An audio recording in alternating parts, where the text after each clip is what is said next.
The emergency evacuation order was lifted yesterday afternoon, but many we talked with today are concerned about the contaminated water that is now being pumped into Tampa Bay. ABC Action News reporter Wendy Lane has been following this story since it first broke, and she joins us live near Port Manatee with more on the relief and the anxiety many families are feeling right now. Wendy?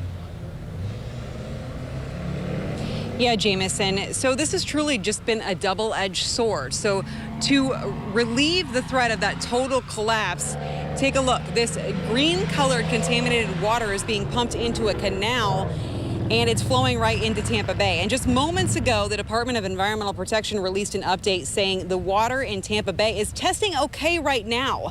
But they say the water at the discharge point at Port Manatee is testing high in phosphorus. Now, the water is being drained in order to prevent a collapse of the leaking gypsum stack that would flood nearby homes and businesses. The county says getting state and federal help was the turning point for them. They say it provided dozens of pumps to help drain the leaking stack of hundreds of millions of gallons of contaminated water. 85-year-old Yoko Willis only lives about a half-mile away from the leaking stack. She tells me that she's happy to be back home after evacuating on Friday when the alert went out and there was the threat of a total collapse.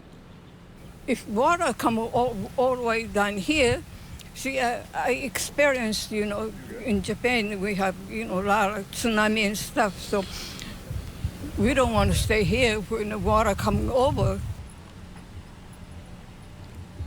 Now, many families we spoke with said their biggest concern now is their own well water and the water that's being pumped into Tampa Bay. The county said the water being pumped is from the top of the stack and is a mix of salt water and rainwater and is less contaminated than the other stacks on the property. And as for those other stacks, the county does plan to create a deep water injection well where they plan to pump that water to permanently remove it. Live in Manatee County, Wendy Lane, ABC Action News.